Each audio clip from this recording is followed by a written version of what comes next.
시간이 많지는 않습니다만 경기도지사 이재명 지사 이야기를 좀 해봐야 될 것 같습니다. 대법원 판결을 앞두고 있는 이재명 경기도지사, 그런데 변호인이 공개 변론 신청서를 제출을 했습니다. 전 변호사님, 설명을 좀 해주시죠.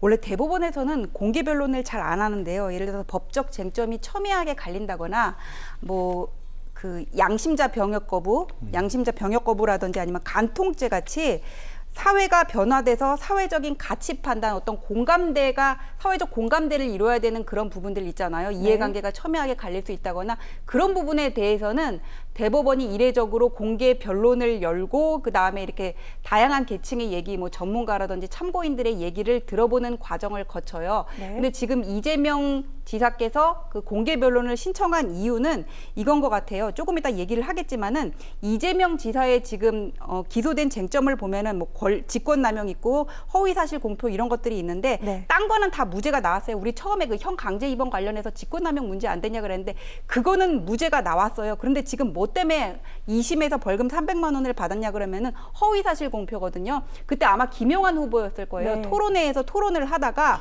형 강제 입원하는데 관여한 적이 있냐 그랬는데 이재명 지사가 아마 부정하는 발언을 했을 거예요. 그래서 이제 허위사실 공표가 됐는데 근데 이게 문제가 뭐냐면은 토론 과정은 시간이 제한돼 있잖아요. 그렇죠. 거기서 내가 내 그런 입장을 해명할 시간이 얼마 안 돼요. 근데 그 당시는 이게 지금 직권남용으로 연결되는 사안이었는데 거기서 내가 관여는 했지만은 사실 직권남용은 아니었고 이래저래 적법한 절차에 따라서 해명할 시간이 없었거든요. 근데 그 과정에서 얘기한 거를 가지고는 허위사실 공표로 처벌을 하는 게 맞냐? 지금 여기에 대해서 한번 심리를 해달라고 변론을 신청을 한 것으로 보입니다. 자, 이런 가운데 그렇다면 왜 공개 변론을 이 시점에 했는지를 좀 따져봐야 될 것 같습니다. 대법원 상고심 판결 일정, 원래는 선거법상 지난해 12월에 나왔어야만 했습니다. 그런데 아직 진행이 되지 않고 있는 가운데 왜 이재명 경기지사 측에서 공개 변론을 이 시점에 신청을 한 걸까요? 일단은요, 이 재판에 대해서 민감하게 생각하고 계속적으로 따라잡기를 하는 그런 사람들이 아니라면 도대체 뭔 쟁점 갖고 나왔지? 그리고 왜 벌금 300만 원이 나온 거야? 벌금 300만 원이 심각한 거 아니야? 이런 식의 생각을 갖고 있는 사람들이 훨씬 더 많을 거고요.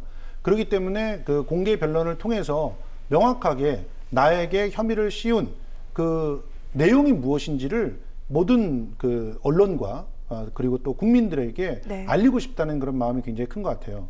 그러니까 실제로 이 공개 변론을 통해서 어떻게 보면은 재판부에 호소하는 부분들도 있지만 실제로 그 많은 분들에게 그 어떤 공개적으로 그야말로 판단을 구하고 있는 것이 아닌가 생각이 드는데요. 실제로 우리 전 변호사님께서 잘 정리를 해주셨지만 이런 TV 토론에서 나온 이건 말실수라고도 보기도 어렵고요. 맥락이 쭉 흘러가는 가운데서 가운데를 툭 잘라가지고 이거는 앞 질문에 대해서 바로 직접 대답한 질문으로서는 허위사실이 내포되어 있는 거 아니냐라는 얘기예요. 이런 식으로 판결을 내리는 게 어디 있습니까, 사실.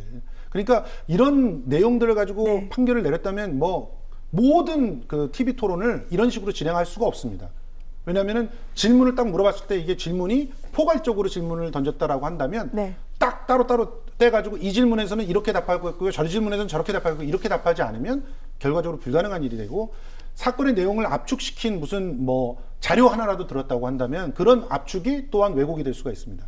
그러니까 전부 여기에 걸릴 수가 있는 거죠. 더군다나 벌금 300만 원이에요. 300만 원이라고 하는 형은 100만 원만 넘어가도 이게 그 도지사직이 날아가는데 300이라고 해서 감형이 안 되게끔 만들어 놓은 그런 무리한 그런 양형이 아니냐는 지적들까지 있거든요. 그런 측면에서 지금 다분히 정치적인 판단이다.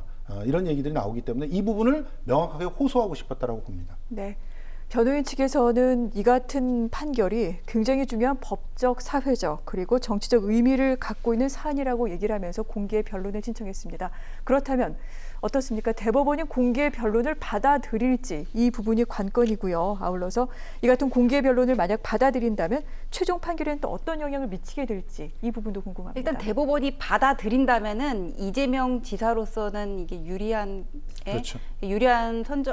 지위에 오르게 될 것 같아요. 왜냐하면 이게 허위사실 공표라는 게 선거를 앞두고 후보가 이렇게 거짓말을 했을 때 성립을 하는 건데, 그럼 이 허위사실 공표의 범위를 어디까지 둬야 하는지 문제가 이 재판의 지금 쟁점이라고 보거든요. 토론회에서 다른 혐의가 지금 걸려 있을 때, 그때 직권남용 얘기 한창 나왔을 때 그렇게 지금 얘기를 한 것도 공표라고 봐야 되는 건지, 네. 그것 때문에 이거를 그냥 문헌적으로 허위사실 공표죄에 해당한다 그래가지고는 당선 무효형의 벌금형을 내리는 것이 맞는지, 여기에 대한 저는 심리는 분명히 이루어져야 된다고 보거든요. 네. 그래서 일단 공개 변론 신청을 받아들이면은 이재명 지사로서는 뭐 유리한 지위를 얻게 된다, 그렇게 볼 수 있고, 여기서 심리가 어떻게 이루어질지는 모르겠고, 제가 재판부의 그 결과를 함부로 예단할 수는 없지만은 이 문제를 이번 재판을 통해서 좀 이렇게 첨예하게 논의할 필요는 분명히 있다고 봅니다. 이게 네. 국민이 뽑은 경기도지사란 말이에요. 그렇죠. 그러니까 뭐 내가 뭐 지지를 하거나 안 하건 국민이 뽑은 이번 지사인데,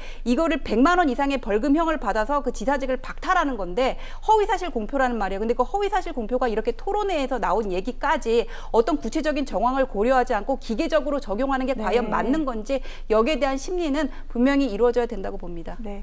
그렇기 때문에 대법원이 어떤 결론을 내릴지 굉장히 관심이 쏠리고 있는 사안이기도 합니다. 저희가 뉴스를 통해 계속해서 관련 내용 전해드리도록 하겠습니다.